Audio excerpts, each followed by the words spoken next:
Bismillahirrahmanirrahim. Di tengah suasana pandemi yang diakibatkan oleh coronavirus, sebagian orang menjadi ketakutan begitu mendengar kata-kata virus. Tidak sedikit juga yang melontarkan cacian kepada makhluk krenik ciptaan Tuhan ini yang sebenarnya tidak bersalah. Virus, sebagaimana ciptaan Tuhan lainnya, adalah makhluk-makhluk yang berserah diri dan taat pada perintah Sang Pencipta. Presentasi berikut adalah sebuah upaya kecil untuk mengenal makhluk Tuhan mulia yang bernama virus ini. Dia makhluk yang sangat kecil, tak nampak oleh mata telanjang. Dan untuk menggambarkan sekecil apa makhluk bernama virus itu, kita bayangkan di ujung bulat sebuah jarum, dia bisa menampung sekitar 500 juta virus. Ya, virus adalah makhluk-makhluk yang sangat kecil. Tapi jangan anggap enteng, perannya besar dalam menjaga dinamika ekologi di planet bumi kita ini. Virus punya kemampuan canggih untuk memindahkan DNA di antara spesies dan menyediakan bahan genetik baru untuk evolusi. Setiap spesies, mulai dari mikroba hingga mamalia yang bertubuh besar, dipengaruhi oleh aktivitas virus. Dan yang kebanyakan kita tidak mengetahuinya adalah bahwa virus memiliki dampak terhadap iklim, tanah, lautan, serta air segar. Jadi selama ini kita tidak sadar bahwa kita telah hidup di dalam planet yang ditopang keberadaannya oleh virus ini.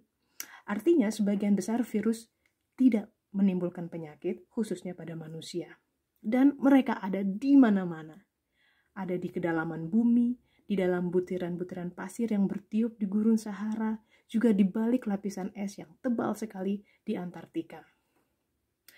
Ada sebuah penemuan yang menakjubkan di tahun 2000 ketika sekelompok pekerja tambang di sebuah kota di Meksiko menemukan gua yang dipenuhi oleh batu-batu kristal, penuh dengan batu-batu kristal.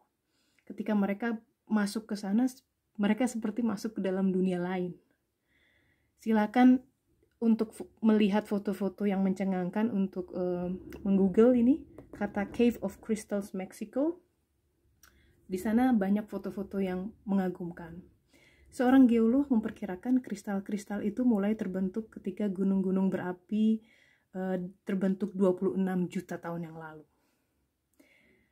Nah, 9 tahun setelah penemuan gua ini, seorang ilmuwan bernama Curtis Shuttle dan beberapa orang kolega dari University of British Columbia mengambil sampel air kristal yang ada di dalam gua itu. Dan ia terkejut ketika menemukan bahwa di setiap tetes air di dalam gua, jadi setiap tetes itu terdapat sekitar 200 juta virus. Kita bicara tentang gua yang tidak dihuni oleh manusia, tidak ada akses manusia ke sana, jadi tidak ada inang atau host untuk bisa diinfeksi oleh virus.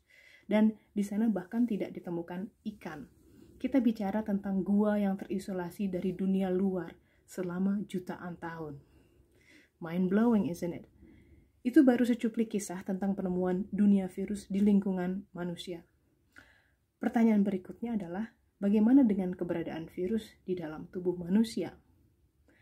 Hal ini juga dipikirkan oleh seorang yang bernama Dana Wilner, seorang biolog di San Diego State University.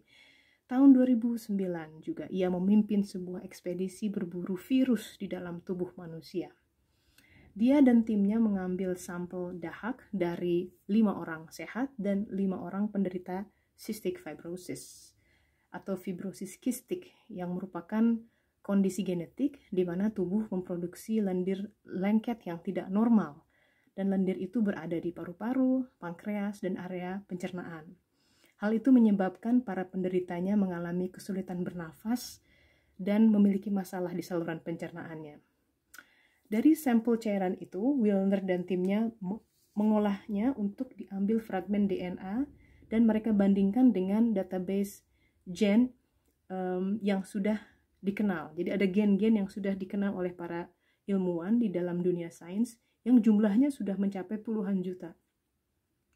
Yang aneh adalah Wilner dan kawan-kawan tahun 2009 menemukan bahwa baik pada paru-paru orang yang sehat dan juga yang menderita cystic fibrosis, sama-sama ditemukan sekitar 174 spesies virus di paru-parunya.